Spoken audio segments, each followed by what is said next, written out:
All right, good morning and welcome. And we're going to go get our program started. I know that all the students want to get back to school, so we appreciate everybody being here. I'm Steve Hartline with Mix 104.1, ESPN Cleveland 101.3. Also, we have Cleveland's Oldies 99.1 and MixTV.tv. Thank you for coming. This is the second year that we have done a media day, and I really appreciate everyone being here. All of our teams are here, and I know it was difficult in Hamilton County, especially this morning, so thank you, especially those who came from there in that area, for coming up, and many made quite an effort to get here. So let me give you a little sense of how this is going to go here today.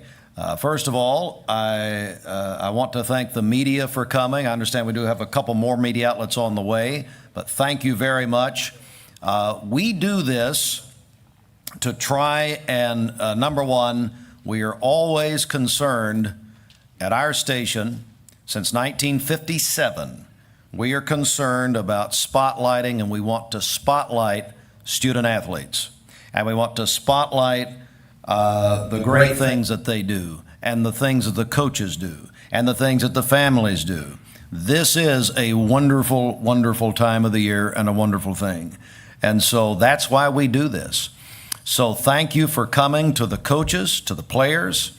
Here in a few minutes, in a couple minutes, we're going to get started, going in alphabetical order. The coach and the couple of players, and I believe the coaches, you have some initial questions, then the media will have questions for you. A couple of thank yous. Thanks so much to our staff, Ashley Flowers, who directed this event, got everything put together on our end of it from the stations, and also thanks to Firehouse Subs for sponsoring our lunch here today. But we really couldn't do this without our partnership, our longtime partnership with Life Care Centers of America. And I've asked the president of Life Care Centers of America, Todd Fletcher, to come and welcome everyone to his place. Good morning. It's great to see everybody. I am Todd. I'll tell you briefly, real quickly about Life Care in case you don't know where you are this morning. We are a long-term care and senior living company, 27 states, about 240 locations across the company and across the nation. And our very first nursing center opened in the early 70s, 1970s, way back in the 19th century, as my two sons call it, right up here on the hill behind us, Life Care Center of Cleveland. So I know there's a number of people from different locations around the area, and you might not even know what it is that we do. So, but first and foremost for me this morning, I'm here as a recruiter. I'm here to recruit your young athletes to be future leaders for Life Care Centers of America. So, because there are some bright individuals here sitting at these tables this morning, and I love seeing that. If you'd like a job in our industry, come see me afterwards. And you can always call Steve. He's applied a couple of times. So thank you for... Pass the test. That's right. Thank you very much for coming, and it's good to be with you here today. Thank you, Todd, very much. At this time, I want to call up some of our sports team, as a matter of fact. I want to bring up Terry Evans. Terry, the longtime voice of Cleveland High School, our longtime sports director. Come on up, Terry. Gary Owenby is the voice of Bradley Central High School football. I will say the voice on our coverage of Walker Valley is Andy Morris. Andy is in school right now, so he can't be with us. And then also Jim Gumm. Jim is the host, come on up, Jim, of our ESPN Cleveland 101.3, our local show. The Drive, also with Andy Morris and Jacob Mason. And so these gentlemen are going to be introducing our teams. They will get our coaches and players up here as we go along here today. And like I said, the coaches have been given some basic points that we've asked them to make, and then the media will have a chance to fire away. And by the way, I know all these coaches. Ask as many personal questions as you would like, okay? Media, you hear me? Okay? Channel 9, did you hear me? So anyway, very, very good. And I know we're also live on mixtv.tv, so hi, Mom, thank you. All right, she doesn't watch. All right, guys, I'm going to turn things over to you. Why don't you come up, introduce yourselves, welcome everybody. Okay. And then welcome Bradley Central. Damon's got to go. Thank you very much, everybody, for being here. It's a privilege, an honor to see all of you, and I appreciate everything you guys do to help the stations cover your games, cover your teams, and we just appreciate your cooperation. I'm Terry Evans. I'm going to let Gary Ornby introduce Bradley because he does the Bradley games. Thanks, Terry. I'd like to reiterate what Terry says. In the media, we depend on rosters and we depend on starters, and you guys have been really gracious in the years gone by. Thank you for that. Thank you in advance for this year coming up. In addition to there's a handout list that shows some bullet points. We wanted to ask you to comment, and we're going to ask you these questions as well. We'd also like you to tell us how many starters you have returning offense and defense. Mention your schedule, your non-region schedule. We know who you're going to play in the region. It's not that important, but we'd like to mention who you're playing outside the region, if you would. And also, the world we live in nowadays is full of transfers. So if you would just say, I've got so many transfers in, so many out, because I know everybody here has been touched by those. You don't have to name any players, just how many you have. And you can comment on it if you want to. And I also like to ask you, what's the biggest change that you've seen? Damon's been here 20 years, Bo starting 19 with McMinn. Those guys seen about everything. But there's been changes. 2 or 3 things that popped to mind to me. One is we won't play a single game on real grass this year, will we? So AstroTurf has become the norm almost exclusively. Also, we live in the world of social media. Like it, love it, or hate it. It's there, it's in our face, it's not going anywhere. And that's where we have to live. And that's a big change that's happened since some of these old timers there. And that's it. So if you'll hit those points, we'll have other questions, I'm sure. And it's your program, so just come on. Anything you want to comment regarding your team or throw the other teams under the bus, whatever you want to do. Damon Floyd, starting his 20th year. You don't have to point that out to 20 years anymore, Gary. That's the great hair gave you. So am I starting, or are we asking questions first? Or? Start, talk about what you want to talk about. Okay, so Damon Floyd, Bradley Central High School, brought Kenyon Phelps, number 0, with us, and then Wiley Suskowicz, 2 of our captains this year. All right. Like you said, I've been here 20 years. Bradley's the only school I've ever coached at. So overall team preview. So got 17 seniors this year. A lot of guys that have a lot of experience. Last year, I guess you could say we were young in a lot of spots. So a lot of those guys have Friday night experience. We did just lose our quarterback in the last scrimmage, Tyler Cook, who was, our starter last year. And I think he played 5 plays against McMinn and got hurt on the 6th play and was out for the season. And then we scrimmaged Alcoa. Don't ask me why we scrimmaged Alcoa. But we scrimmaged Alcoa, and he is now out for this season. So Tucker Cook will be our quarterback. He started 6 games for us last year, so he has a lot of experience. He's just going to be a sophomore, but put on about 40 pounds in the off-season, gained some muscle, and has a lot of experience. So we're going to run. A lot of people have asked, what are you going to do now that Tyler's out? We're going to keep running the same offense we had. So we got a lot of belief in Tucker, and he's worked hard, and so we believe in him as a staff and as teammates. So offensive line, we actually have 11 guys that started at some point last year because we got a lot of guys injured on at that position as well. So we really feel good about 7 or 8 that are still competing for some spots up front. We got 2 tight ends we feel really good about, tight end H-backs that'll move around. They're both versatile, Brady Lewis and Javon James. Both physical blockers and then also can catch the ball, so we'll utilize them in a variety of ways. But really, offensively, it's probably going to start with this guy right here, Kenyon. We're going to hand him the ball as much as we can.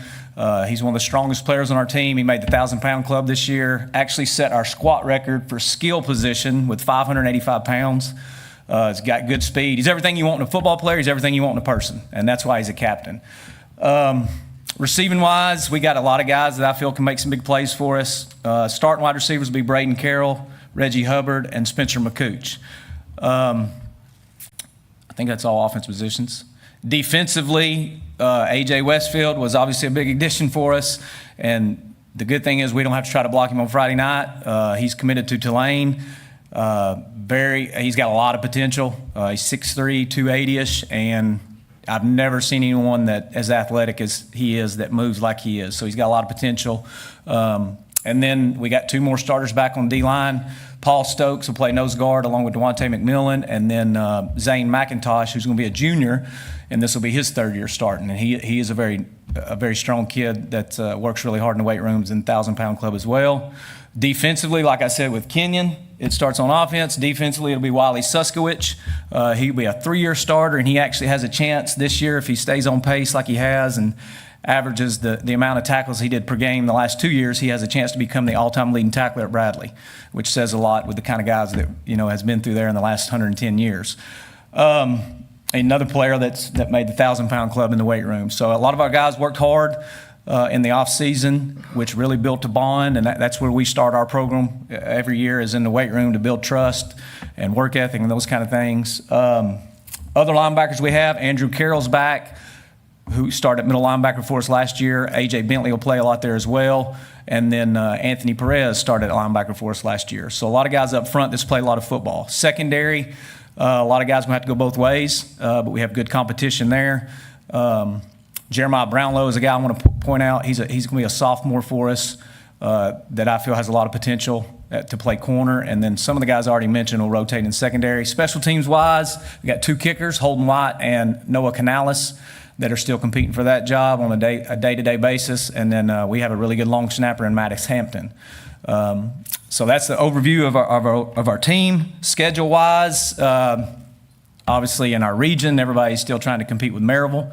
And then our non-region, is very tough. Well, and I'll say this about our region schedule is Oak Ridge was added. So as tough as it is, then you add a team like Oak Ridge. And then our non-region, of course, we start off with our 2 biggest rivals, or 2 of our biggest rivals, McMinn, which is the 2nd longest rivalry in the state of Tennessee's first game. Then we turn around and play Walker Valley. So very tough schedule. And, our guys are excited to play, though. So I'll open up to any questions. You feel pretty good this year because you have a lot of returners compared to last year at this point? I do, but also saw last year, we thought we had a pretty good football team, and we got, I think with everybody, and it's not, obviously who you play matters, but with us and any other team out here, it starts with you can't have silly penalties, you can't have turnovers, but you got to stay healthy. And when we lost as many guys as we did last year, just the reality is, everybody can say it's an excuse, but the reality is it hurt you. So at this day, today I feel good. In a week, who knows? So. Coach Floyd, talking about that offensive group, kind of a veteran group rather now, how does that help you out, especially with your QB situation right now? It helps with Tucker because, like I said, he's really a returning starter. He played 6 games for us last year. But we did have some guys, the receivers that I mentioned, that they all moved in from different schools. So getting, on the same timing and that kind of thing, practicing together, putting them learning our scheme is obviously an adjustment. So that's obviously what we worked on in the month of June and July. So, but the good thing about all those kids I mentioned, they all love football and they want to be really good at football. So they've put in a lot of extra work on their own, other than practice time to try to be ready for Friday night. And talking about some of those new names on the roster, just how has the TSSAA changes really impacted Bradley, and kind of what have you seen from those changes? Well, if I'm being honest, it made us better. They're all really good players. So, we did lose some players too, though.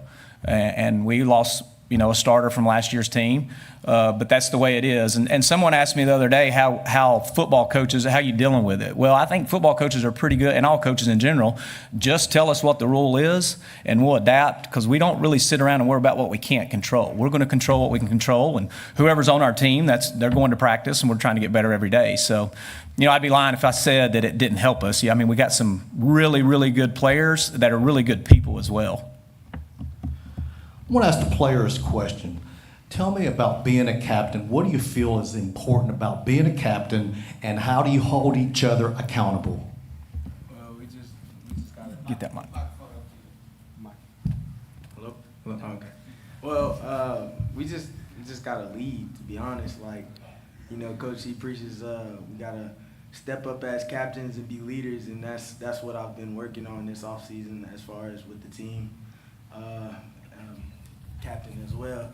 You know, we all come together as captains. We got a little captain group, and we talk about the team and stuff. We know what we gotta do this season, and we know what we're capable of, and all of us know we gotta step up in our own categories. As like I'm in charge of the running backs, he's in charge of the linebackers. Like all of our captains are in charge of a group, and we all make sure that we hold everybody accountable. Yeah, I really feel like holding each other accountable and not like just like telling your teammates what to do, but like being about it and like showing them through like an example, be an example and like show them how to act and be better. Coach, thank you for being here today. We're going to move on. Appreciate you players being here. You still got a scrimmage tonight in Ooltewah? Of course. With them being out of school today, Coach Moody's. They're gonna let us know by 1 o'clock today. So Bradley, if it happens. at Bradley, if it happens. Thanks, Coach. Terry's going to introduce the next. Thank y'all for being here today.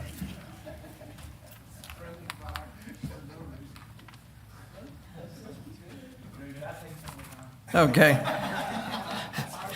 Next team to be introduced and answer questions, Coach Chris Brown and the 2 Blue Raiders that he brought with him.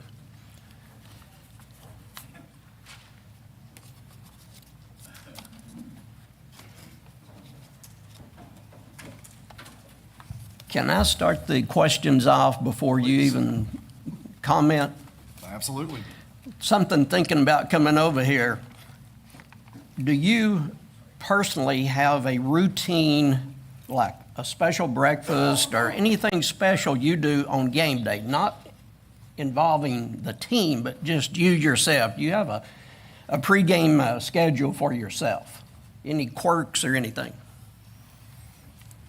I'm a pretty consistent person in my nature, almost militaristic. So, I try to stay as routine as possible, especially on game day. I find a comfort in routine. So, black coffee. Try to make it a point to get my daughter up and going, my 8-year-old daughter Adeline. Make sure I spend some time with her because there's a very good chance I won't see her until Sunday afternoon from that point forward. So, best way I can answer that question is stay on routine and make sure I see my girls. Well, guys, thank you so much for letting me be here. I'm excited to represent Cleveland High School and Cleveland Blue Raider football. My name is Chris Brown. This is my first season at the helm of the Blue Raider football program. This is my 20th year of coaching overall. Second stint as a head coach. I spent 4 years as head coach at Red Bank High School. The last 3 years as assistant head coach and defensive coordinator at Baylor School down in Chattanooga. Team preview. We're young. We don't have a lot of experience in a lot of places, but we're eager. We're eager to meet a new standard. We're eager to set new expectations. As far as our work ethic, it's strong. We don't know what we don't know yet, but we're learning every day how to become a better version of ourselves, a better version of a team, to meet the standards that our coaches have set.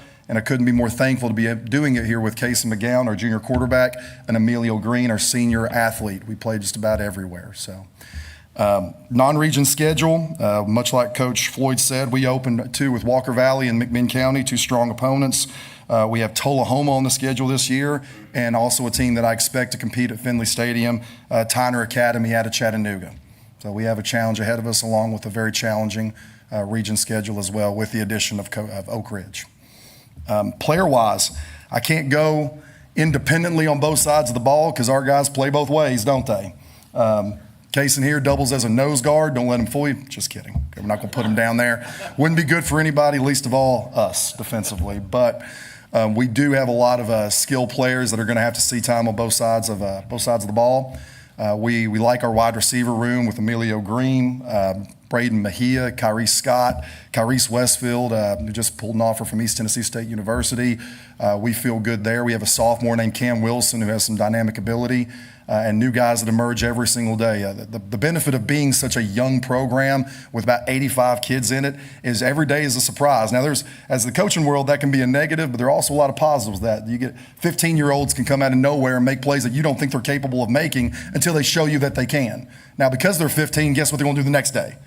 They're going to bust everything. But there's an excitement and an energy to our overall roster being what it is. And so if I leave a name out, it's just because I haven't been to practice yet. We'll see who shows up today and makes plays. case in here is a quarterback. We feel pretty solidified in that position. We're going to take advantage of his experience, and we're going to go as he goes, both legs and arm. So we're excited to see what that looks like for us on offense. Running back room, we've got a platoon situation. We have Brayshawn Beard, senior, one of our few seniors, one of just 9 that we feel good about toting the rock for us, a strong young man with some burst. Then we have Anthony Edens, and who's a small but powerful in nature, provides a different home run ability for us. And then we have Christian Thomas and Brennan Jones. So between the 4, we feel like we have a strong chance to be solid there in our run game. Our offensive line, we have no returning starters. We are very young, but we're capable. And what I love the most about that group is they're choosing to do this together. They're choosing to come together as a unit. They take pride in their execution. They own their mistakes. And for where we are right now in our program, they can focus on being offensive linemen. And that's what we need out of them. So I'm very proud of that group and the growth that they've shown, even though we don't have a lot of game experience or years under our belt. We do have some talented Y-backs that also double as linebackers. Senior Quentin Jones is a big target for us who moves well for his size. Max Denatolis and Lacorius Edens are 2 strong fullbacks for us that also double as our starting middle linebackers. They provide a different element out of the backfield, along with Dax Evans, who is a tall, rangy target for us, both stretching the field vertically and underneath routes that we like to use. And he's also one of our most explosive defensive linemen. He's been a wrecking ball. He's been a wrecking ball this preseason, and we're looking forward to seeing what he does on Friday nights. All those receiver positions guys flip over, including freshman Jai Isbell, to contribute to our secondary. That's a unit that continues to get better every day as we're implementing new schemes. Just really excited to see our growth week to week. So at this point, guys, that's what I have prepared to talk about, so I'll take questions. Yes, sir. I've got a question for you. Now, we had you on the drive about a month ago, and I asked you, and I'm going to ask you the same question because I want everyone that didn't listen to the drive that day. Why Cleveland? Why did you accept the position at Cleveland? You've had opportunities to leave and go other places. Why'd you choose Cleveland? Well, probably should have opened up with this. I was at Cleveland in 2017. I was fortunate to be a position coach there under Scott Cummings, and I truly fell in love with the community. I fell in love with the school. I felt while I was inside it that it had all the pieces that it needed to be a strong, powerful football program. I love the way the faculty wants to support and buy into his athletics. I love the way the city operates and wraps its arms around its schools. I felt every bit of that. I really, truly told my wife, this is where I want to be. This is where I want to invest my time and grow and just plant myself. And then an opportunity to become a first-time head coach arose. So Red Bank High School's job opened in February. Never thought I would have a chance to get it through my name in. And before I know it, I'm in a position to accept a head coaching position at another storied and traditionally strong school. That was the only reason that I left. That was the only thing that would have pulled me away. And through a series of events that only God can put in this order, I'm back in what I would call my dream job, back in a strong community, an excellent school ran by great administrators with great athletes and support. So that's exactly why. And we're here to plant roots. We're here to build this thing the right way. We're here to invest in the little things that make your programs great. We're not trying to build great teams. We're trying to run a strong, ethical, tradition-filled football program, doing the little things right starting now.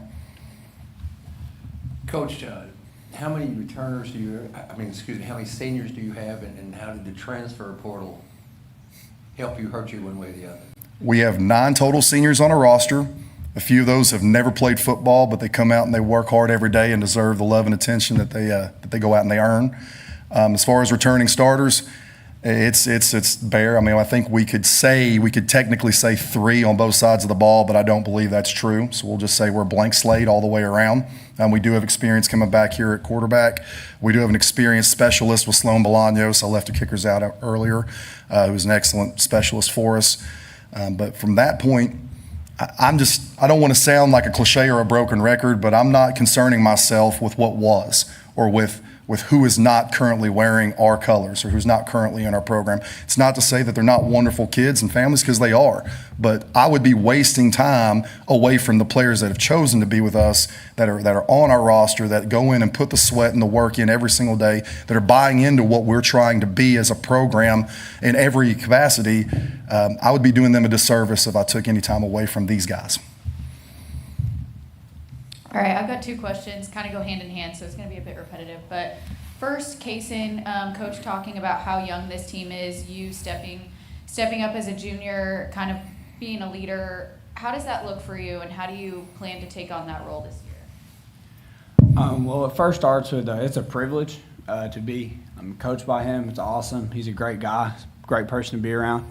And just starting with the team, we're really young, so I got to step up. I'm still young, but I still got to step up and lead my team, in the right direction. There's a lot of stuff that happened on the off season and stuff like that, but we just got to keep our head forward and just keep working, because those kids that come in every day and work, they're like my best friends. Like, they mean everything to me, so I like to, go to work with the people that are around me. Yeah, and how do you kind of go about that, canceling out all the noise and all the extra stuff that's been going on in the off season? Well, it starts with him. He keeps us all humble and, keeps our mind out of it. And also my parents are really good about it, just keeping my head forward. And just the guys around me, it's comfortable. Like, all the guys around me help me, and, they strive for greatness just like I do. So that helps me a lot. And just, we all keep our head forward because we all are going for the same goal. And then, Coach, you talked about having QB1 by your side through this and stepping into this new role. With Kaysen there, just kind of what have you seen him bring to the program in just a short time? Can't tell, he has a lot of energy all the time, almost too much. So, but again, it's good to have that infusion of energy and that infusion of just exuberance that you need when you have a program that this unsure of itself with this much lack of experience. And I can say the same with Emilio, as far as I call him gravity. He's the guy that has some experience under his belt and knows what it takes and can refocus our position groups when it needs to happen. When I need to take a pulse or a culture check of our team, these two guys right here are strong indicators of what we need to do or what we need to be brought back to. That's all I've got. Thank you, Coach. Thank y'all. Thank you. Good job, Dennis. Good job. Good job. Good job. Now we're going to invite Meigs County, the Tigers, and Coach Nathan Simbrick.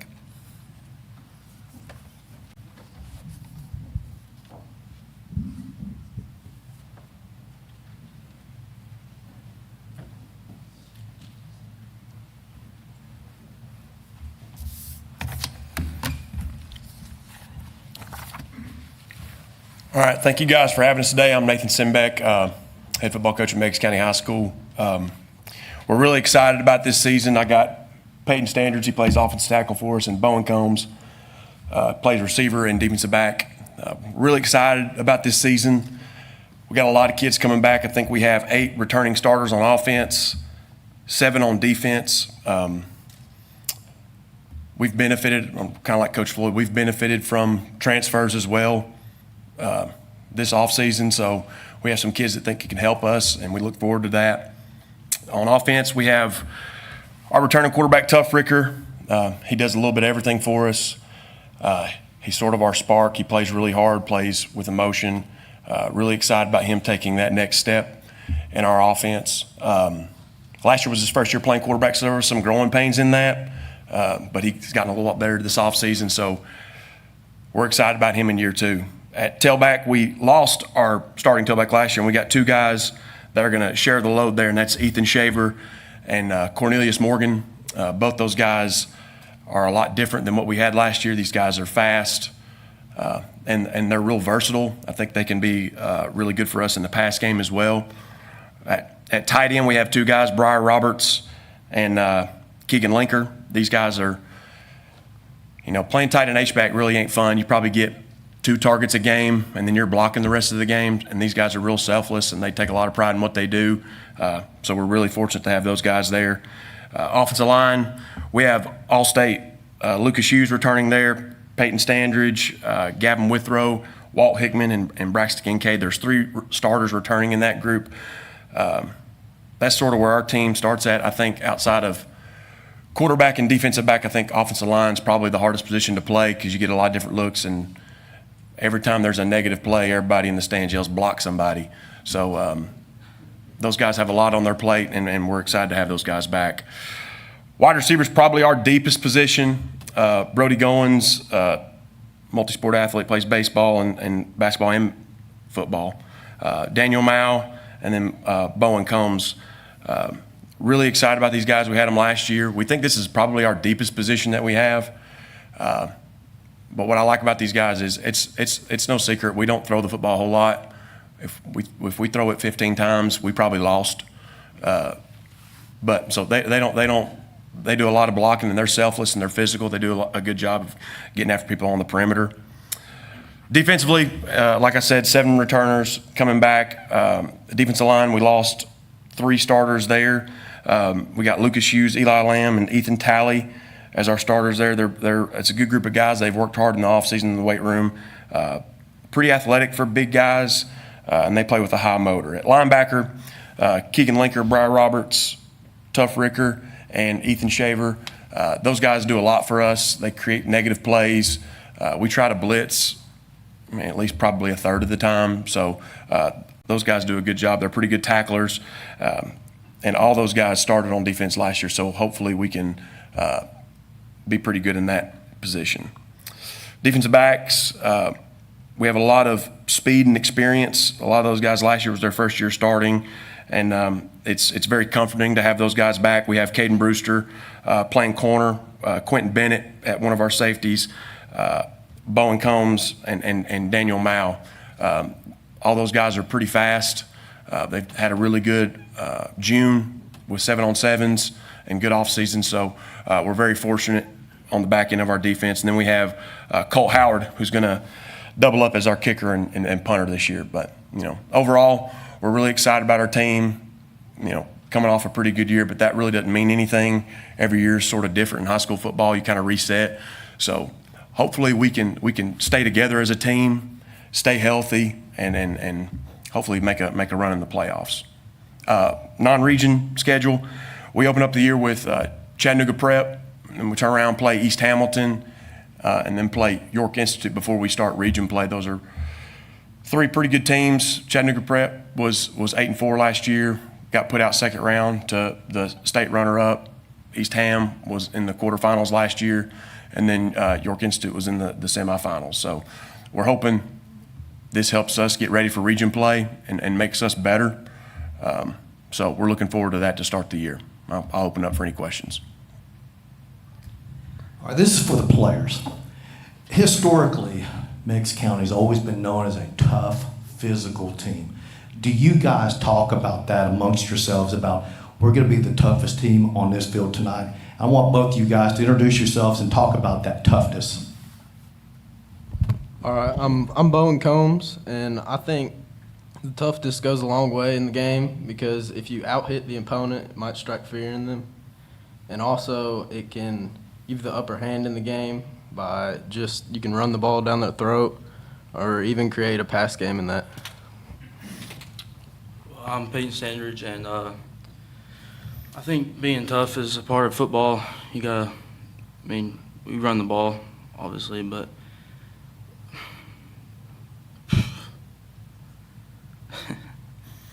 I don't got this. It gives us the edge. That's what we preach, is that it just helps us outlast our opponent deep in games. We think if we can keep any game close, in the end, our toughness can prevail. Thank you, Coach. Thank you, players, for coming today. Thank you, guys. Yes, sir. Thank you. Thanks, Coach. Our next team will be a newcomer to our media day, JT Ostrowski, McMinn Central. Come on up here and tell us all about it. He replaced Coach Matt Moody, who's at Ooltewah, and he'll be up here shortly.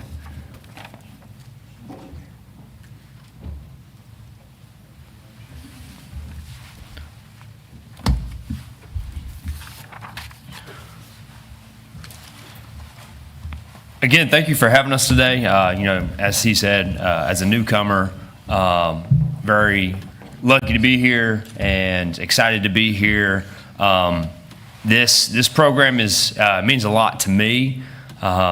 This is my 10th year as a coach. I've been a coordinator at various places, Sequoia High School, Midway High School for 3 years, and then, of course, at Fulton High School up in Knoxville for 2. And when this job came open, it was kind of a no-brainer. And I have a lot to thank to Coach Moody for that. It was actually my 3rd time applying for this position. I interviewed back in 18, and then in 2020, when you took over, me, Simbeck, and Coach Moody were all finalists for it in 2020. So when Coach Massengale and Mr. Slack approached me about the position, it was kind of a no-brainer. Living in that community, my wife was, she graduated from there in class of 2008. We lived in the community since we got married in 2016, so it was really coming home of sorts. Because again, I think there's something special about small rural football, small town football, where there's a lot of community support, and so excited to be there and excited to be here. Just kind of going down the list of everything. We have 14 seniors coming back, and so that's, we've kind of really leaned on them this off season and this preseason going into it. Right here, we got 3 of them up here. They were all voted captains during a fall team camp. We did a first ever old school church lock-in style team camp at the high school. We spent 3 days there practicing and just being around with each other. They had no cell phones. It was just us growing together as a team, focusing on us. And at the end of it, these 3 were voted as our captains. So on the far right, we have Landon McInturf. We have Jake Gooden in the middle, and then Hunter Rayburn, closest to me. So they're all 3 seniors, so I didn't want to leave any of the senior captains out, so I brought all 3. I'm the only one up here with 3 players today. So, but back to our team. Team overview, like I said, I had 14 seniors. We had a couple injuries going back and reviewing the film. So if we go starters on both sides of the ball, a lot of our kids being a 3A program, we do play both sides of the football. We try to get many 1.5-way players as we can, where especially with our offensive line and defensive line, we try to make those guys one way. A lot of our skill players, these 3 play both ways of the ball. Landon's one of our starting receivers. Jake's a starting receiver as well as starting safety. Landon's a starting safety, and then Rayburn is one of our starting linebackers, I think our only returning starting linebacker on defense, as well as this year he's our starting tailback as well. So you got 5 on each side of the ball if you want to count it that way. The state of which we're in, and I've told this a lot with a lot of media people that have asked, kind of what does this season outlook look like? And I want to give again kudos to Coach Moody. A lot of people think because we graduated 15 kids that the cupboard's kind of bare. It's not. This isn't a rebuild this year. I use kind of the phrase, it's a reload. He established a great culture the last 4 years, had 14 wins the last 2 years, 3 playoff appearances straight. So that's kind of been the standard. So it's my job to continue that standard and build off what he has built off the last 4 years. And again, kind of establish our culture.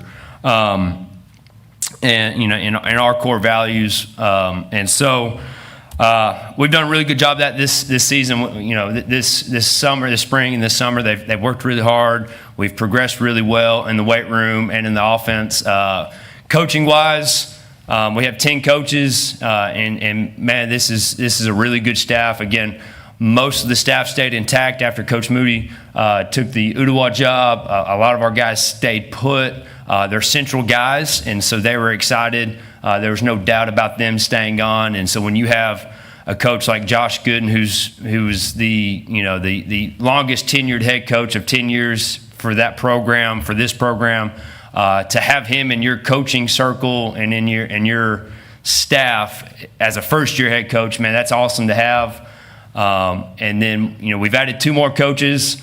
And so one of our biggest hires has been Jalen Sharp. He's a second-year coach, but he'll be a first-year defensive coordinator for us. And man, his energy, his enthusiasm, the kids love him. They feed off of him. And they tease him all the time. He's the juice man. He brings the juice. I'll be calling the offense for us. I'll be taking over the offensive play calling as the head coach. And so a lot to look forward to. We're excited about this season, and I think the biggest thing mentally for our program and that we're trying to instill, it's a workman mentality. For me, myself, you kind of lean on the people you've been around and the people that you've coached with or played for. My high school head coach was Lamar Brown, who's a 2-time state champ coach at Knox West.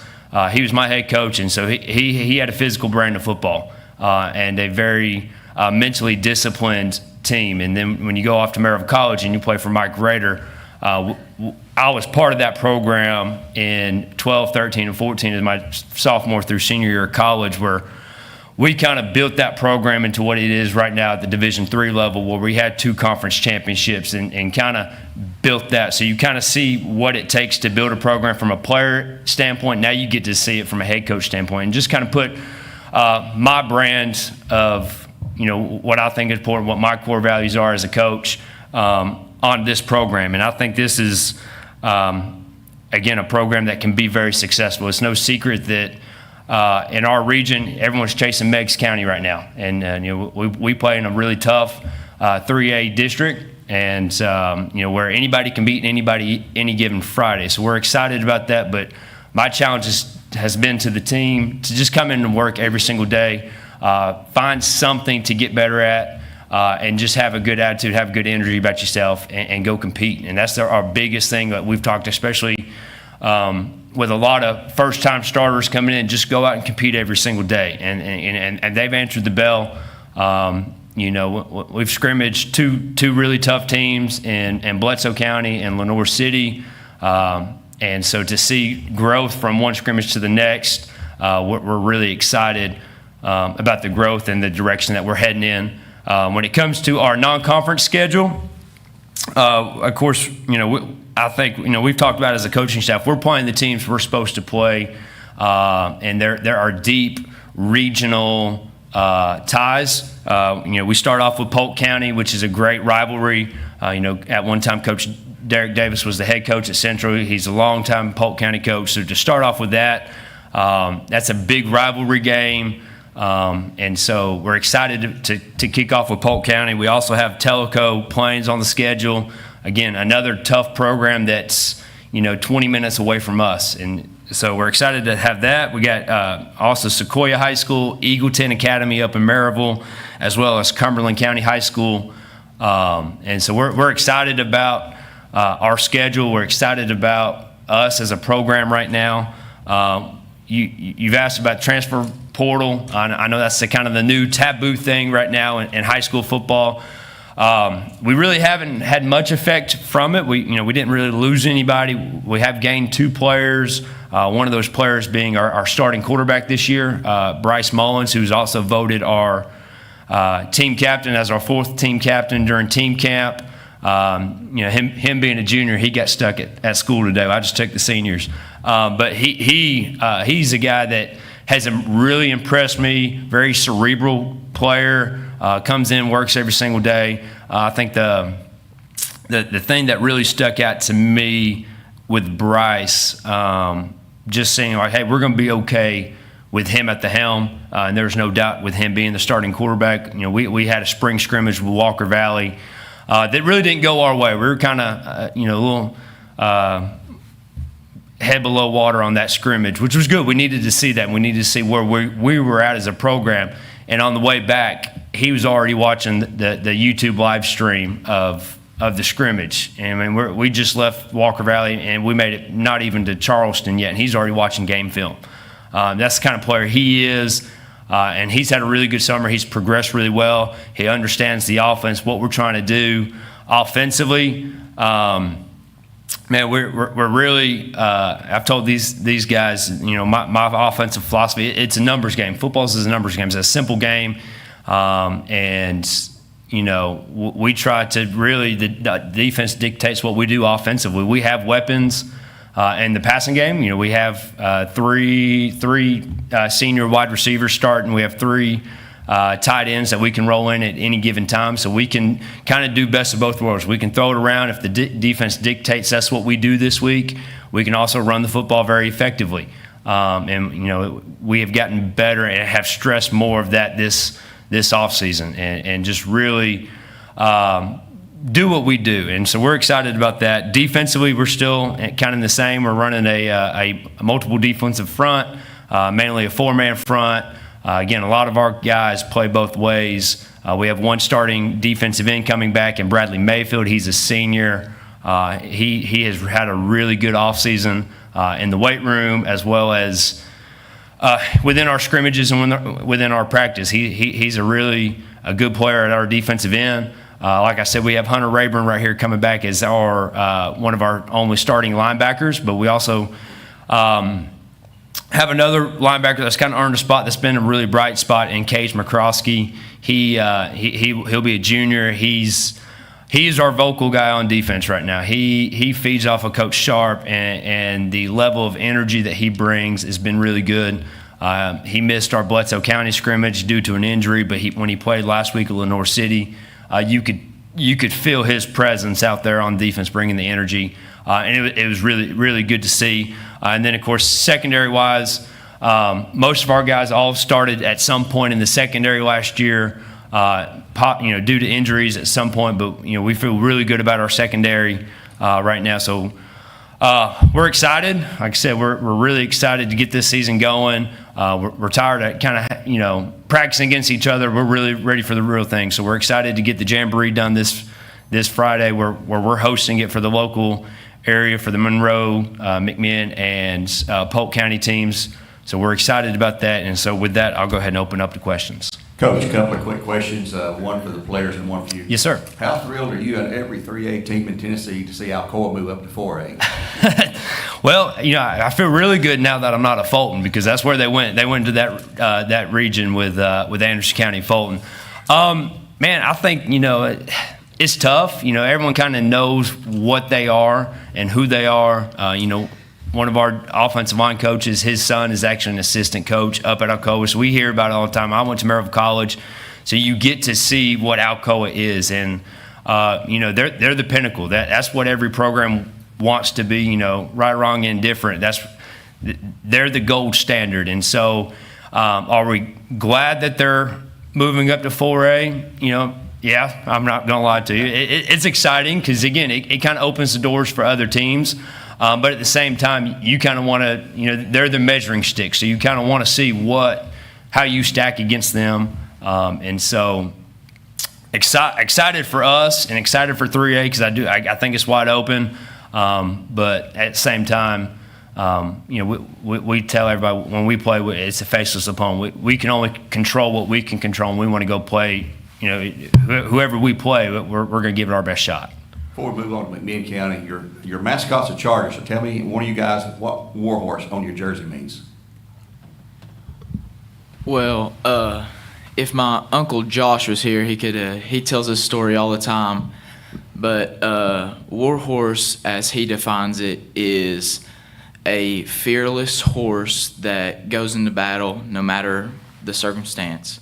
Like, as a human, you're kind of like sometimes weary of what might be ahead of you, but this war horse that we wear across our chest is never scared to go into battle, is always straight into the fire. It doesn't matter what's ahead of him, and we like to represent that with us as senior leaders. We want to be fearless and go into battle every Friday night and ready for what's ahead of us. Coach, I got a quick question. Yes, ma'am. Similar to what I asked Coach Brown, but just stepping into this new role, how have you really relied on those three guys to your right there? I've relied on them a lot. Them being not only good young men, but also our seniors and our captains. if we have a rough day at practice, I'm kind of talking to them right after, hey, what do we need to do? How's the morale of the team? What do we need to focus more on as coaches? And they are 100% transparent with us. And so I truly appreciate them. Again, my goal for them is to have the best senior year. It's always tough to have a new head coach as your senior season. So my job and my goal for them, and that's been our challenge for them. I've asked that during team camp. How do we define our season? What are your goals for this season? And we've talked about that in private.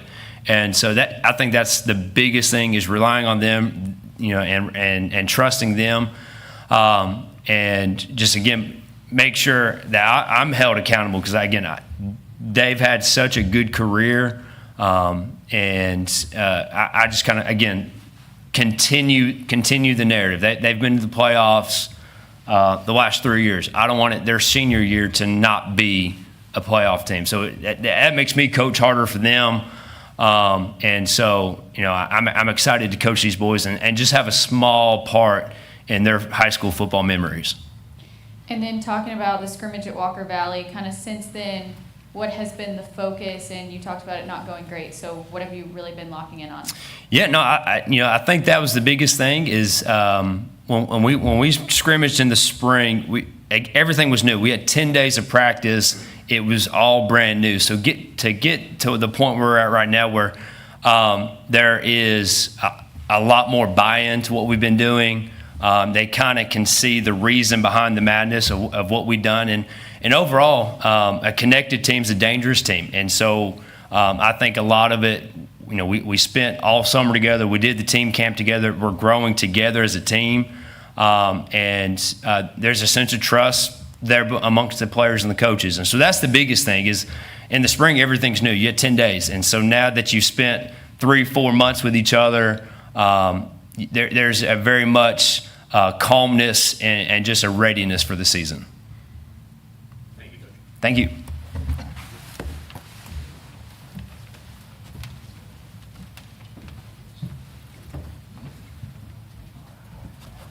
All right, McMinn County, come on up here.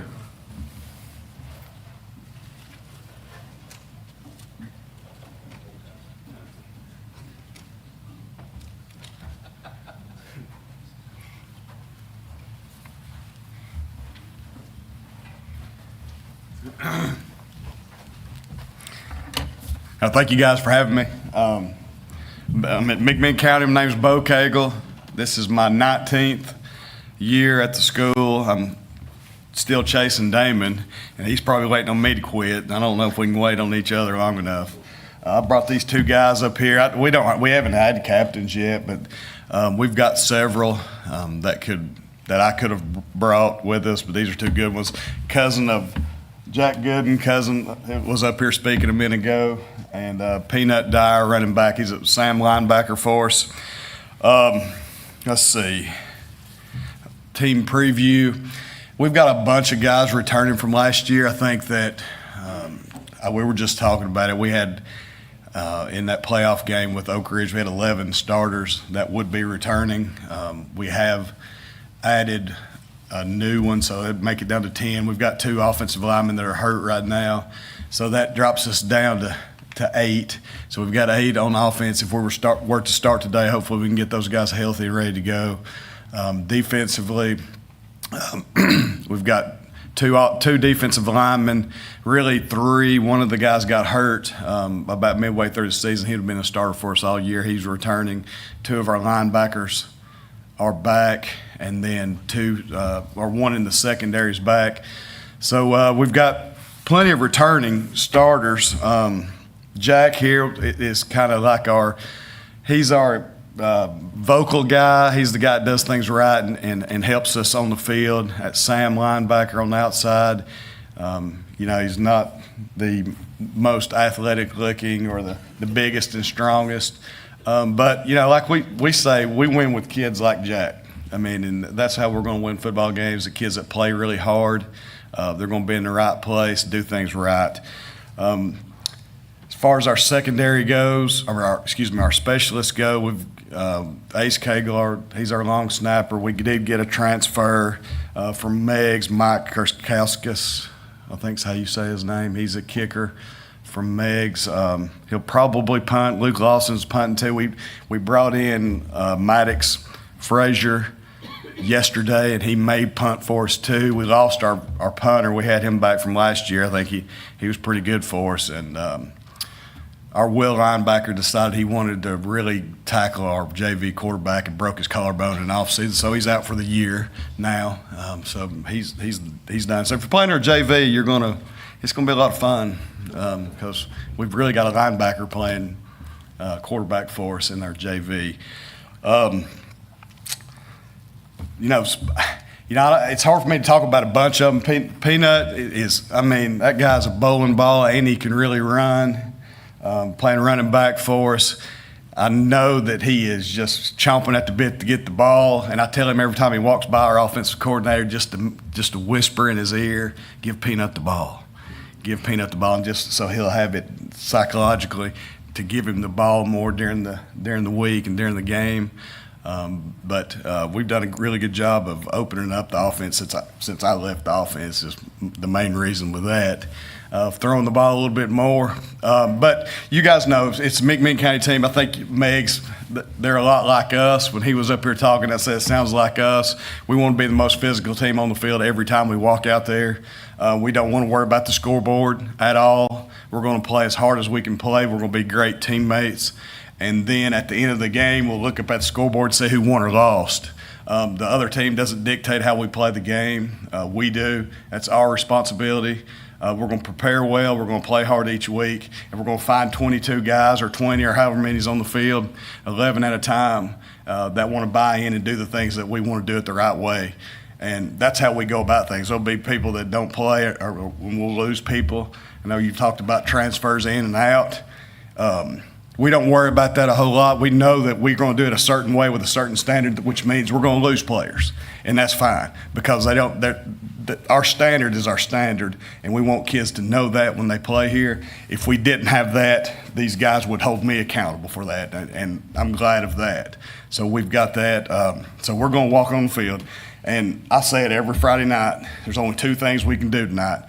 Is we can play as hard as we possibly can play, and we can be a great teammate. And everybody can do that. Whether you're on the field or not, you can be a great teammate. And that's our only goal. Our goal is not to win the game because Bradley may have the best running back in the area, and we can't tackle him. And there ain't nothing I can do about that, right? So they may beat us. So at the end of the day, did we do all the things we could do to win that game, and they have a better player than us, then we're successful, right? So we're going to build our success on what we can handle, what we can do, and if our players grow throughout the year and get better by the end of the year, then we've had a great season. Does that mean 10-0 or 11-0 or 12-2? Who knows? That's arbitrary. Our kids, our teams are going to play the best they can play, control what we can control. We can't control the scoreboard. We can't control all the outside stuff, so we're going to play hard, have fun. If we didn't have fun, we wouldn't be here, right? We love doing what we do. We'll go to practice every day, and hopefully we'll have a great attitude and effort every single day. So I think that's about all of my team preview. If you got any questions for me, anything I left out. Do you do any inspirational speaking? Because I think you would be very good at it if you don't. Well, I don't plan on it. It's just, it just comes to me. I got these notes written down. I didn't even say anything on my notes, but thank you. Coach, you take your team every year, and you've been doing this for a long time. How long does it take for you to evaluate what you've got and decide, hey, this is going to be a passing team, this is going to be a running team, this is a team that relies on defense? How long does it take you to figure that out? That's a good question. I have no idea. All right, so this is our goals, right? We're going to go in there, and I've got, how many we got hurt right now? 4 or 5? 5 or 6. I mean, we've got some that they're not even going to get to play. So what we do, the first day we put on pads, we get them warmed up, and then we get 3 guys on offense and 3 guys on defense, and we get after it right then. And we know we're going to be physical from the first practice, and we're going to do that every day in the beginning, and then we're going to see who wants to play football. Because that's all football is getting in the trenches, hitting each other, tackling, and then when some adversity hits, how are we going to respond? So, we really don't do that. We're going to go in there and be the most physical team out there. And then as we go, we'll say, all right, well, maybe we're good at this. Maybe we're good at that. What kind of team are we? But we're going to be physical. That's what type of team we're going to be. Then we're going to figure the rest out as we go. I'd like to ask you a question. You opened with Bradley Central, the second longest rivalry in the state. How special is that? Damon's been here 20 years, 19. Do the kids understand the rivalry and how special that is? I hope they do, because I'm an old timer. I know how special it is. And opening season that way is just a great thing to start with, I think. It's awesome, right? I mean, and we both played against each other in high school. I mean, you just take it all the way back there. Yeah, we try to do that. I know Bradley's got rivals everywhere. They got Walker Valley, they got Cleveland. We don't. We got Bradley. So it's a big game to us. And we do. It comes out every year. They'll know how many times we've played. We'll know how many years we're behind in the wins. They'll know it all. They'll know all these things. And they'll also know that, and say, Bradley, y'all been playing probably 10 years longer than us. Is that right? You started a little earlier. So we were 27 was when we started. But they'll know that every single person that ever wore McMinn black and gold played against Bradley. Everyone. So when people come to that game, they can look down there at their number and say, I wore that number against that team. And it's so special. It's so much fun to be able to do that. And is the other one over, the other rivalry? South Pitt ended, they had a squabble and they ended theirs, but it's Midway and Rockwood that started in Okay. 1924. Okay. 27 with us. 27 with us. Well, Harriman and Rockwood? Okay. I was wondering, because I knew that one, that South Pitt, I didn't know if we would overtake them at some point, but, okay. Does that answer your question? I think I answered, okay. All right, anybody else? Coach Simbeck, you don't want to throw anything at me right there? I'm just glad you brought players this year. I'm just mad they gave you softball. All right.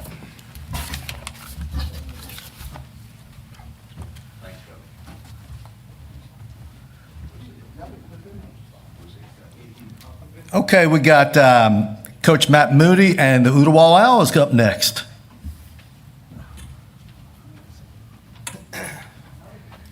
Guys, I wish we could have brought some players today. We woke up to that text message that everybody looks forward to in the morning where we're out of school for the day. So our kids are still at home waiting on, I think somebody asked earlier to know if our scrimmage with Bradley is still on. We should know that about 1 o'clock today. But I'm Matt Moody. I'm in there my first year at Ooltewah High School. I've been coaching, 13 years now. And I can tell you, I've been really fortunate over those 13 years to be a part of some great programs and some really great communities. I was actually, Bo probably doesn't even remember it, but my first year, he let me volunteer, coach at McMinn County. Then I spent 8 years with Coach Floyd at Bradley, and the past 4 years at McMinn Central. But really, really great programs, great kids. Very fortunate to learn under some great head coaches. Overall team preview, for us, I'll start defensively. We got 21 seniors this year. Most of those guys are in starting positions offensively or defensively. Actually, most of those guys on the defensive side. We got 4 seniors on the defensive line. 3 linebackers are also all seniors for us at this point. And so those guys have been able to play a lot these past couple of years. So experience on that side of the ball for us right now is looking pretty good experience-wise. Secondary, kind of the same thing. 3 out of our 4 starters in the secondary are seniors. All those guys played last year. Now, the biggest thing is a lot of those guys didn't play defensively. Now, we've moved them around positions a little bit, but a lot of experience on the defensive side of the ball, very senior heavy also. Offensively is a bit different. We've got 3 seniors on the offensive line, and then everybody else for us are sophomores and juniors on that side of the ball. We got, I think a couple of guys have mentioned the transfer portal. We've lost a couple, kind of like everybody else, but we've also gained some. At the running back position, Keyshawn Powell is going to be our starting running back. Key is a transfer from South Pittsburgh. He came to us just about 2 weeks after I got the job, but he's kind of a do-it-all guy for us on the offensive side of the ball. Jakeith Jeter is going to split time with him. Both of those guys are juniors. Jakeith played a little bit last year on the defensive side. I think he played a linebacker for Ooltewah, but we moved him over to running back, and both of those guys complement each other really well and had a great offseason so far. Quarterback-wise, we've had two guys that kind of battled that spot out in the offseason. We had a freshman, Rilo Hinton, that came in, a really good kid, very athletic, and Luke Wood as a sophomore. So Luke has won that job. So we'll start Luke. Luke actually came to Ooltewah last year. I think he was another transfer from Boyd Buchanan. But he's got a lot of the tools that you want to be a great quarterback, great leader, really good arm strength. And I've said this before, Luke as a sophomore has about as good arm strength as any quarterback that I've been around at his age as a sophomore. But really looking forward to a lot of great things from him. Offensive line-wise, I said we had 3 seniors. 2 of those guys started last year. We moved a couple of those offensive linemen over to the defense side of the ball. So the other 2, we've got a sophomore and a junior, Jaden Ward and Jackson Owen. Jackson Owen will be center for us. Jaden Ward is a sophomore that's going to play left guard for us. He's had a great offseason. He's one of those weight room warrior guys that just can't get enough of it in there. He's one of our strongest kids that we have. Right now as a 10th grader, so that's good for us for the future. Receiver-wise, again, we've got 2 sophomores that'll start for us at receiver. The other guys that rotate in are going to be juniors for us. That's been a great group that has really come a long ways in the offseason. With the kind of tempo that we want to play with offensively, the way that we throw the ball and use our POs, it took a while for those guys to kind of learn what we want to do, but, over the past couple of weeks, especially as many 7-on-7s as we do now in the summer, those guys caught on really well. And so it's been a great off-season for those guys, on that side of the ball. And, Bo talked a lot about the physicality and how they want to play, and that's really what our region is about. When we had our region meeting, there was a lot of coaches that got up here and talked about in this league, in 5A, in our region, you win by being physical and playing great defense. And that's really been the emphasis of what we wanted to put on our guys this summer is, the struggles that we've had the past couple of years, our guys need to learn how to win, and it's small victories. And we got to learn how to compete, and we got to learn how to be physical and match intensity, for us to be able to have a successful season in our region. So that's kind of where our focus has been with our team in the off season. And so with that, we're going to open it up for questions. Hey, Coach Moody, this is Lily Butler, News Channel 9. I just talking about your new role, and you kind of have a reputation for being good at rebuilding some programs. How have you utilized this unofficial transfer portal, and really how has that helped you? I know you touched on a couple of the guys, but just go into depth about that. I think as far as the transfer portal goes, when you talk about utilizing it, I think every coach is on the same page. You're going to lose kids, you're going to gain some kids. And as far as building a successful program, obviously it always starts with the players. And I allude to this all the time when I talk about when we first got to McMinn Central, the junior and senior classes that we had were hard workers, they loved each other, and they were hungry to win. And so it's kind of the same blueprint when we get to Ooltewah is we've got a big junior class, we've got a big senior class. These guys love each other, they work hard, and they're hungry to win.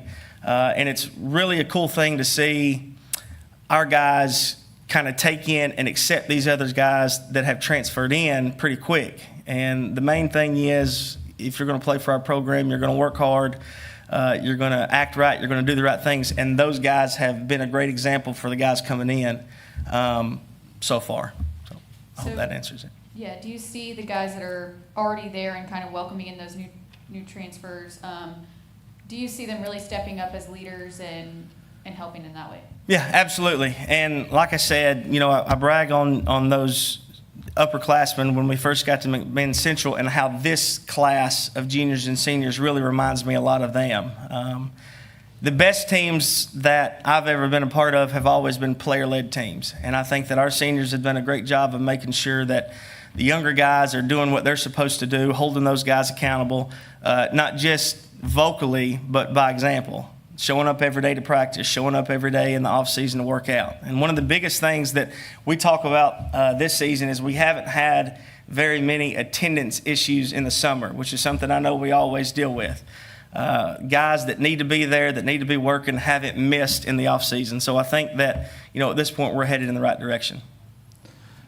Coach, how many years were you at Bradley? 8 years. 8 at Bradley, yes. Coach, you're talking about your quarterback, and I've heard a lot about his arm. And you say you run the RPO.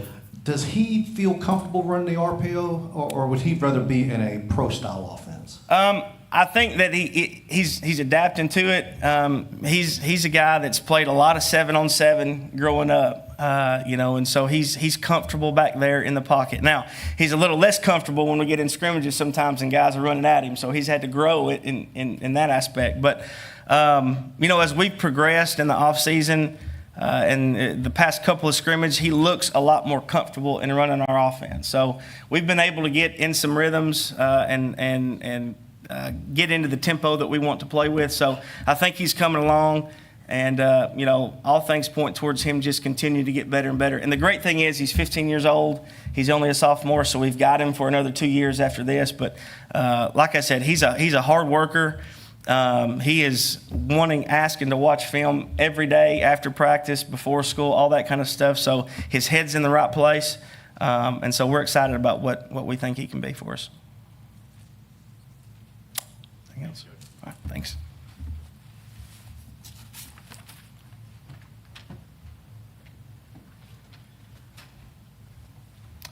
Okay, we got Coach Taylor Harvey and the Rhea County Golden Eagles up next.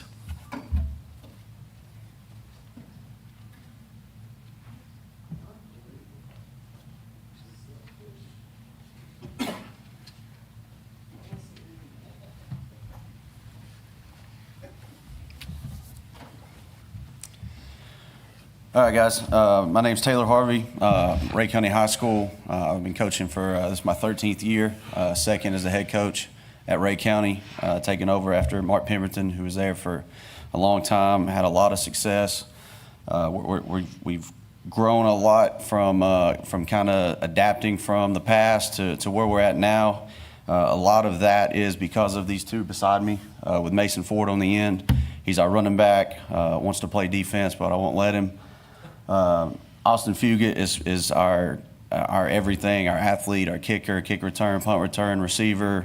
We had him at Mike in the spring, one of the most willing kids we got to go make our program successful. Our overall team preview here is, we're a lot like Coach said about being physical and playing fast. That's what we preach from the second I've walked in the door. These guys will get sick of hearing doing the little things right over and over and over, and trying to be the best version of us. And Coach Moody touched on how competitive our region is going to be, how physical our region is going to be. We got some great players in our region that we got to match up with, and we're not going to wow anybody with athleticism. So we have to do the right things. We can't beat ourselves. We have to play harder than they do. And like Coach said, you got to preach physicality. So that's what we try to do. We tackle in practice just about every day. We take people to the ground. So we believe in playing the game the right way. We talk to these guys all the time about not bailing out your opponent by not playing the game the right way, being more physical than they are. Starting offensively, we returned 7 out of 11 from last year from the Oak Ridge game in the playoffs. We had a 1-point loss to Oak Ridge in the playoffs, who goes on to make the semifinals. A great football team. They move up to 6A, so that they're kind of the one of the high standards that you try to reach. And we were punch for punch with them. Well, we kind of limped into that game with injuries and this, that, and the other. But like Coach Floyd said, at the end of the day, it's your job to have your kids prepared. And we had our shots. And ultimately, we were driving to score and win that game, and we jump off sides on 4th and 1. So that is a teaching moment that we've heard about all off season on why the little things matter. We've got 4 out of 5 returning linemen from that game from Week 10 last year. back. They're all pretty good-looking kids in pads. They're all 250, 260 across the front. They're all hopefully going to open up big running lanes for Mason, he's a back-to-back 1,000-yard rusher, or 1,000 yards combined rushing, receiving. He's explosive. He can play. He can catch in space. He's developing as a person in the weight room. He's one of our stronger kids. Very, very blessed to have him on our roster. He's a leader for us. Like Coach said, we haven't done captains either, but there's no doubt in my mind 5 is going to represent who we are. Moving in the receiving core, Aiden Wilkerson, number 2 for us. He's one of the most explosive players in our region. Offense, defense, special teams. He's going to be a returner. He's going to be a corner for us, along with Fugit here. My job as a coach is kind of get out of these guys' way and let them do their thing in space. And that's what they definitely bring to the table. They're both track guys. We're probably more athletic than I give us credit for. But we're learning how to get them in space and how to create mismatches and that stuff. Quarterback wise, we graduated our quarterback from a year ago and breaking in a new one. Jackson Schmidt, he was our JV quarterback a year ago. He started at safety for probably 6 games. He's got a lot of experience. He's one of the most athletic kids in our program, but he's new to playing quarterback. He's very good with his legs, and he's continuing to develop and gain confidence with his arms. So we're excited to see, next week we open up with Red Bank, kind of where is he at game 1 and where can we get to as playoffs go. Our number of seniors are actually, let's flip the defense. Defensively, we returned 7 as well. Again, we're trying to play that brand of football of play faster than you, play harder than you. That's what we preach to our guys all the time: effort, attitude, swing first mentality. We lost all 4 of our linebackers from a year ago, and the defensive MVP of our region with Ace Robertson's gone. Can we replace that kid? No, but can we, collectively pick up his production around him? Absolutely. When we had our media day for our region, linebacker was our biggest question mark, obviously, because we're so young there. And I think we're starting to find guys that are willing to go tackle consistently and go play hard. So I like where that room has developed. At nickel and in the secondary, our outside linebacker and all 4 of our DBs come back, led by 11 here with Austin Fugit. Again, we're going to be able to spin him into the box, and he's going to make a lot of plays for us. We're going to be able to keep him on the roof and make plays in secondary. He's kind of our make sure we're lined up, coach on the field type guy. And, hopefully we can start seeing 5 on defense a little bit. Senior-wise, we have 13 seniors on our roster. Last year we had 19, so we had a big graduating class. Not all 19 of them played, obviously. You guys know how that goes. But, we had a lot of production that left our program, but we had a lot of production coming back. The guys that scored the touchdowns, that ran well, that caught passes, they're all back on our roster from last year. -1. And then, so we return a lot of production. We've tripled the roster from my first day. There was 29 kids working out when I got the job, and we're just below 90 now as a program. The problem with that is 41 of those are freshmen. So 10th through 12th graders, we're thin, but we do have good pieces in key spots, and as long as we can stay healthy, I like where we're at. Like Coach said, today, if we play tomorrow, I like where we're at. 2 or 3 weeks from now, who knows? So special teams wise, moving into the third aspect of the game, like I said, Austin's our kicker, our kick return, punt return, punter. He brings a whole different aspect to the ability to run fakes with him. He can put the ball in the end zone on kickoff, so that helps tremendously. Being a defensive guy, anytime you can start with a touchback, that's huge. We were at our scrimmage last week, and they're setting up their returns and all that stuff, and he kept kicking it in the end zone. So that's a positive for us. That's going to help us hold people in check. We try really hard to emphasize the defensive side of the ball, led by Coach Ashby. He came with me from Walker Valley with my stint there. I was with Coach Akins for 5 years as a defense coordinator there, and he came over. He's done a great job. We held people to 2 scores or less 5 times last year with 2 shutouts. And hopefully with a lot of that production back, you continue to see growth there. And offensively, we've got to find ways to keep getting these guys the ball in space and keep them healthy and kind of see where we're at the end of the day. I'd love to open this up for questions and you guys bring our kids some questions here. Coach, Yes. You mentioned Mason has two over 1,000-yard seasons. If memory serves, you missed part of the season because of an injury, or was it a full season? It was just mostly just like a half a game injury, and just like slowly came back for the next game. All right, Coach, I got one for you. Last year you just touched on it, but defense was really, really strong for you guys, and then you talked about losing specifically one of those key guys. So how do you kind of maintain that strength with what you've got and focus on the guys in the building? Yeah, I mean, the big piece for us is to kind of backtrack of how we even get to it is, like these guys, we introduced them to like watching film and like leveraging the ball and creating takeaways. And, a lot of this stuff is very new to these guys. So, we emphasize on little things like alignment, assignment all the time. And it leads to production when you can take away tendencies on people and that stuff. And we have kind of a make them snap it again mentality where I feel like high school offenses struggle putting drives together.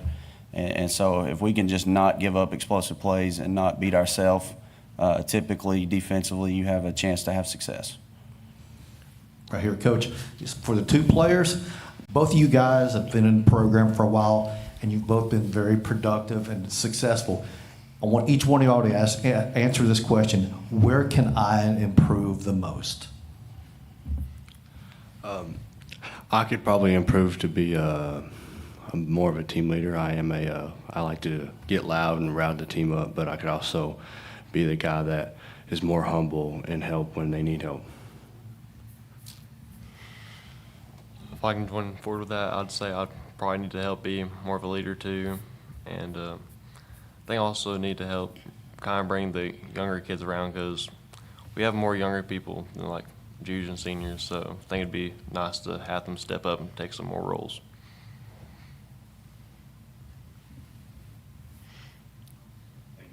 Thank you. Yes, sir. In your second year as a head coach, what did you learn from the first year that you wish you knew? Everything. Still learning to this day. You don't realize what you're getting yourself into. That would be step one. And then, being at a place like Rhea County, a historic program that loves football, kind of a one-horse town mentality where town closes down and they come in and they pack the stands and they care about the Golden Eagles. And, there is so much kind of left unturned for me, I'm sure, to learn. But, just our biggest thing that we've just tried to do is pour into the guys that are in the building and into the program and grow the culture and kind of restore it back to its past. Thank you, guys.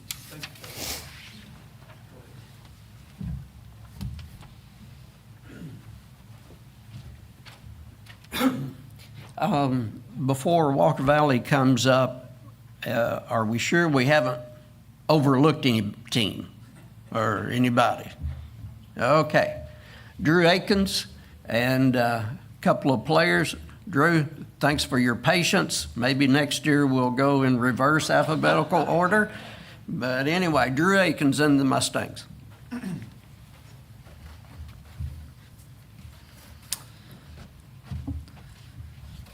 I was going to say, somebody start a clock. Here we go. Drew Akins, Walker Valley High School. I am in my 17th year of coaching overall. 7th season as a head coach of Walker Valley. Been very privileged in our time there to have a lot of successes, a lot of highs. We've had some lows, but we've learned from those and really have, I feel like, changed the culture of a school and changed the culture of a program for sure during our time there. Coach Floyd must have had to go back to his classes. He's rigorous teaching schedule he's got. I had a couple jokes, and everybody that I had jokes about left. Like, Gary, how many years has Damon been coaching again? Can you say it loud?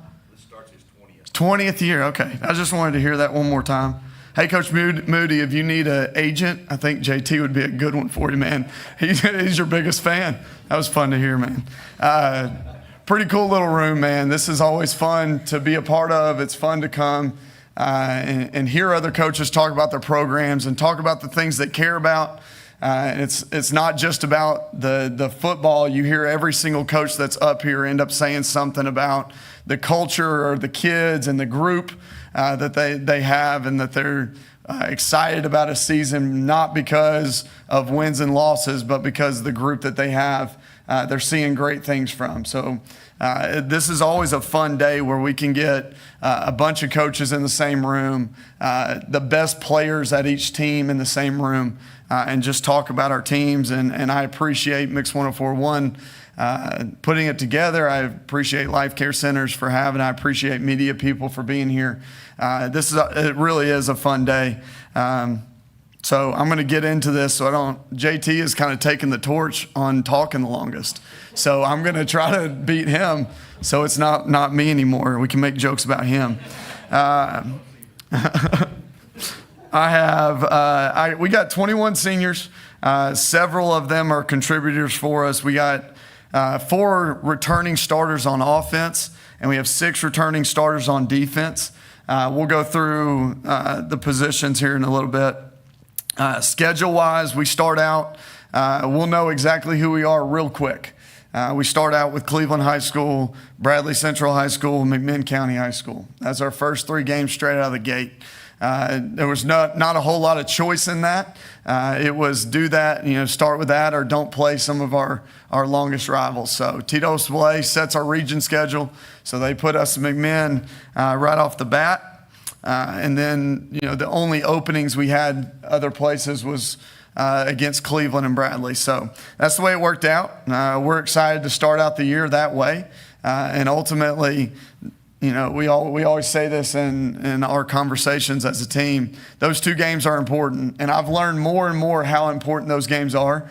The rivalry games with Cleveland and Bradley, but ultimately they do nothing when it comes to determining playoffs. We're trying to determine our playoff seed.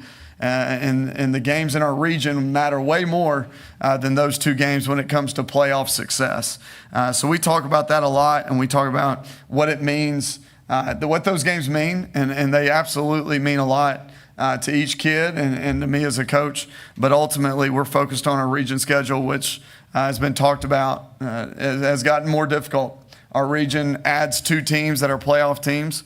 We now are a 7-team region, which means 3 really good football teams are going to get left out of the playoffs. And that's been unique. When we started at Walker Valley, there were 4 teams in our region, and we could go 0-10 and make the playoffs. And we tried our hardest to go 0-10 that first couple of years. So to get in a region now where you got to compete throughout the year, I've told people several times throughout the year, the 4 teams that come out of our region are going to be battle tested, if nothing else. You've heard several coaches already talk about the physicality within our region and what they lean on. I've been around those coaches, and that is as real a talk as you're going to get. It is a physical region, and it's got to be somewhere where you show up over and over and over. The year that we made the semifinals in 23, we lost a region game and lost it bad. So our region is going to be tough, and we've got to make sure that we're up for the challenge every single week. 2 guys I brought today are our leaders on both sides of the football. Roman Ulo is a wide receiver, returning all-state selection. Our wide receiver room is really good, and we'll talk about that here in a second, but Roman's the leader of that group. And then Aiden Burns, AB, is the leader of our defense, and there's no doubt. We've had him out the last couple weeks to start camp, and it has been noticeable the difference between when he practices versus when he doesn't practice. and it is absolutely energy. And that dude brings energy every single day he practices. It doesn't matter if it's scout team or if it's one-on-ones or if we're playing chess. That dude is intense, and he's ready to go. And he brings that to our football team. And we've missed that, and we're excited to have that back starting on Monday. So fired up for AB. Going through our team overview, got a transfer. Chase Stevens will be quarterback for us. Chase Stevens played a lot of football last year at Cleveland, comes to us, and it has been absolutely a great fit for our program. Does a lot of things we want a quarterback to do, has the ability to run well enough. And it's kind of surprised us throughout some of our practices when he pulls the ball. He's able to gain 10, 20 yards. It kind of surprises us, but his ability to do that gives us even a little more of a weapon with Chase. But his ability to stand on X and throw the football 53 and a third wide and 50 to 60 yards vertical is important for us. That's what we build our offense around, and Chase has been a great addition with that. Running back wise, we lost our starting running back to another state. He transferred out of state. So the guys that have replaced him, I love the camp that Casey Cunningham has had. He has been probably the biggest surprise of our camp season. He has been outstanding. His speed, his quick twitch, honestly, his size, he hides. He hides behind our receivers. He hides behind our our O-line. He's a small guy, but man, he's been very explosive in the preseason. So really excited about him. A couple of the guys we're trying to bring along, Zach Raines and Lincoln Jackson. We need a second running back to step up. And we're going to put Roman in the backfield some. But we can't do that every play. It's robbing Peter to pay Paul when we do that. So we don't want to do that as often. So we need a second running back to step up, and those are the guys that we're looking at. We return Reese Davis at tight end. Outstanding kid, willing to do whatever you ask him to do. My biggest thing this offseason is finding pass game for him. I think people know when we get in tight end sets historically, we haven't thrown the ball to tight end very much. We have a tight end playing college football right now, Jackson Gibson, that had like 4 catches on the season. So my goal this offseason was to find pass game for him, and we feel good about the pass game that we've added out of our tight end sets. Y-backs, Cole Brown and Isaac Goings. Isaac's has been a surprise too. First-year player came out, has done a great job at Y-back, and I really think he's going to be able to play on Friday nights for us. Cole Brown has been a 4-year kid for us. He is probably the most physical kid in our skill group at linebacker and at Y-back. Replacing a really good player at Y-back. Tate Roundtree is a 2-year starter that was outstanding. So it's really important we find a solid guy at that position. Wide receivers, like I said, Roman Yulo is our leading returning receivers. And when you look at Walker Valley history, top 10, Roman is top 10 in rushing yards, receiving yards, catches, receiving touchdowns, and total points. And we got a whole nother year with him. So really excited about what's ahead of Roman. I just committed to Austin Peay University. Excited for that for him, but ultimately excited for the season where he can put more things on film, showing his ability to do a lot of different stuff. He lines up pretty much everywhere. We have 4 different receiver positions, and he plays all 4. We can put him at tight end. We can put him at quarterback. We can put him at running back. And we're going to do everything that we can to get the ball into his hands. Other receivers that are around him, Luke Hayden's a returning starter, 6'5", 205 receiver, plays inside receiver for us. Big body receiver in the middle of the field. Sawyer Boyd has transferred to us from Cleveland as well. Sawyer is an outstanding deep threat. It gives us a vertical threat to the field that's really impressive. He's been fun to be around. I've loved just his mentality and his culture that he's brought into our room. Joseph Arnett, Caleb Ayers, Brody Crooms are also guys that you're going to see playing at receiver for us. All 3 have had really good off seasons. Offensive line-wise, these guys have grown probably the most since spring practice. When we look at growth, this group has grown more in the offseason than any group that's on our team.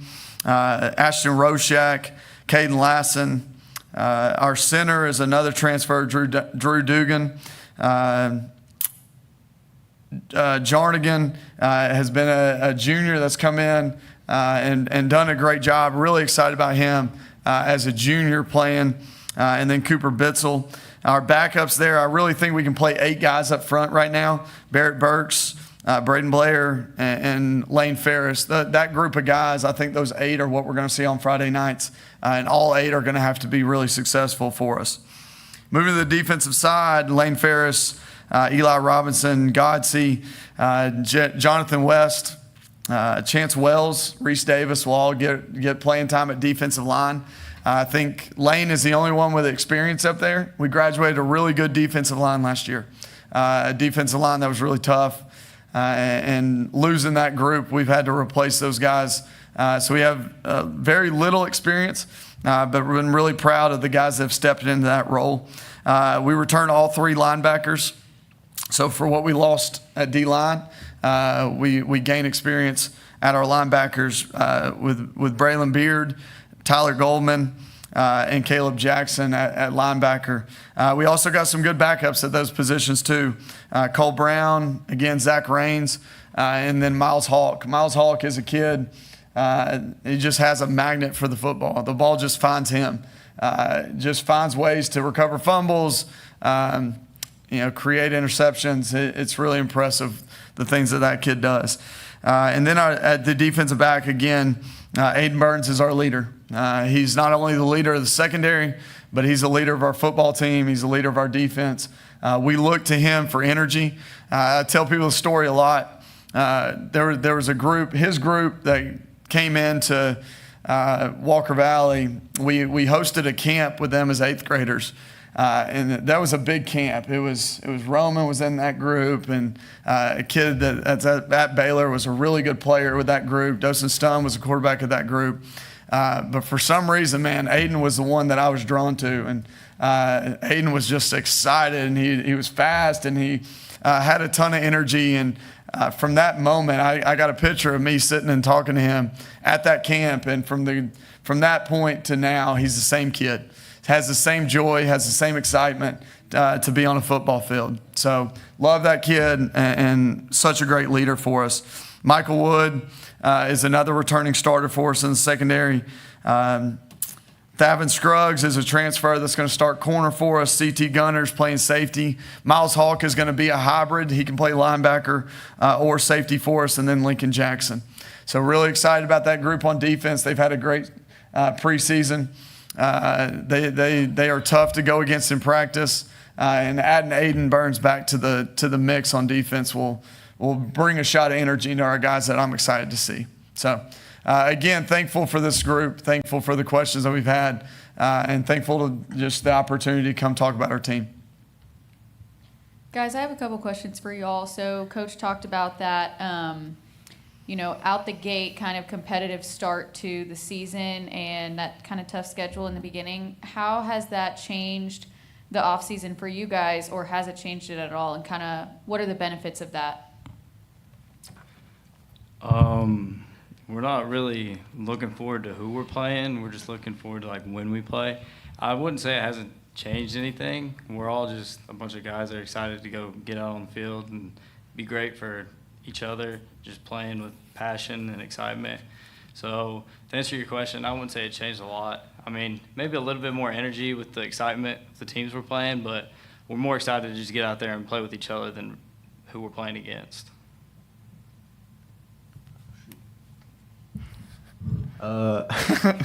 Roman's going to be, I concur. I agree. I mean, you pretty much said it all, but like you said, we're just really excited. We love this team. We love this group of guys, and we're all just excited to play together. And then, Coach, did it change anything for you, or kind of what do you see as the benefits of getting that more competitive start? Yeah, when we put our season together, again, it wasn't the first choice. It wasn't something that we went into scheduling that we were going to do this start. But when they released the region schedules and the only openings that we had that matched, Cleveland and us had week 1 that matched, and Bradley and us had week 2 that matched. all of our other dates were filled with region games. So it wasn't much of a choice. It hasn't changed our preparation of how we practice. It hasn't changed a whole lot of, what we've installed. We install the way we install. I do think it's just kind of put us on track where we can't start out of the gate expecting to win. We got 3 games out of the jump that we're going to have to show up.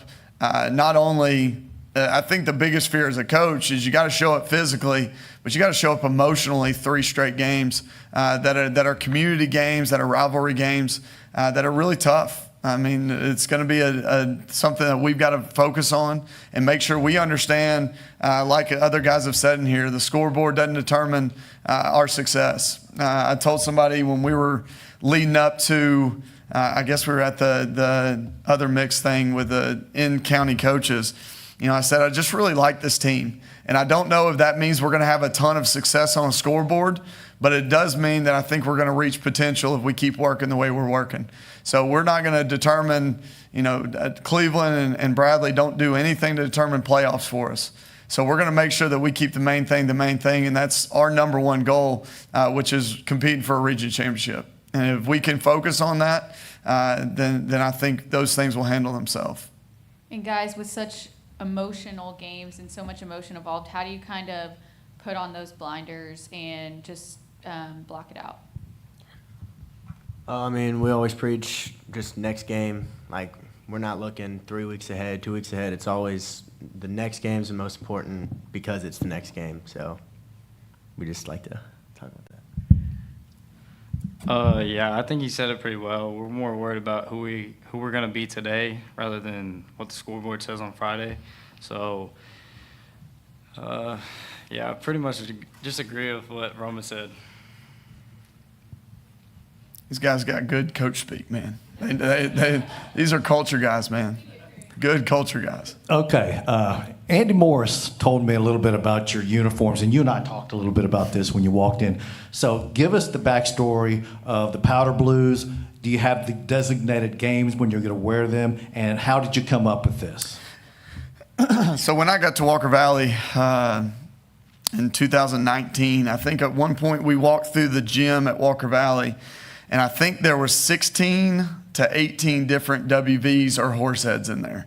So we had stole a WV from the alphabet. We just took it from the alphabet and put them beside each other and made that a logo. We had taken it from West Virginia, the old where they're interlocked. We had stolen Boise State's horse head. We had just stolen a bunch of logos. So the next year, the next spring, our principal had gotten a group of people together to say, hey, we're gonna create a brand that is Walker Valley. We're not gonna have all these stolen things. Actually, my first year at Walker Valley, I got a cease and desist from West Virginia because we didn't change it enough. So we said, hey, we're gonna make something that's ours. And in that, we worked with a group, and he made all these brands for us with the horse head and with the new WV, that's ours. But in that also he added a color, which was the light blue color. So the year one, it didn't really show up much. And then year two, a couple coaches and coaching staff started wearing it. Year three, I think maybe some soccer, softball, baseball got a jersey.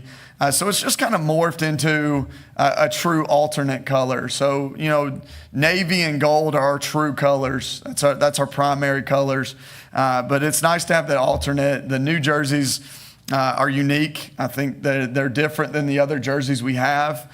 It adds a little excitement. It does. When you can roll out 4 different uniforms, 4 different jerseys, is pretty cool thing to be able to do.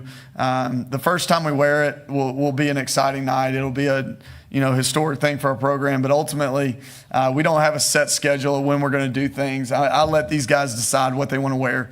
But I do believe there's a sense of look good, play good when it comes to everything. My 9-year-old son playing All-Stars. We put the best jersey I could put on him So the Cleveland, the Bradley North Bombers looked the part in All-Stars, and I think that made us play better. At least to the start of the game.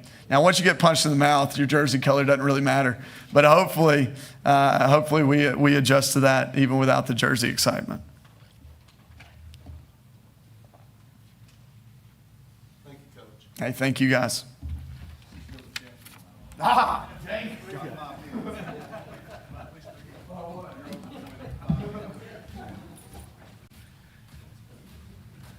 Hey, we really appreciate all of you guys showing up. We know that you'd rather be in school than here, but we do appreciate the coaches and the players that showed up. And as part of the WCLE family, we're appreciative of having the opportunity to broadcast a lot of football this year. We're excited about it. We take it very seriously. We think that high school football is important, and hopefully that everyone that can come out and support all the teams and all the players and all the band. Everyone that's involved in high school athletics is important to us. So with that, we're going to close this session. We appreciate everyone for showing up. Thank you very much.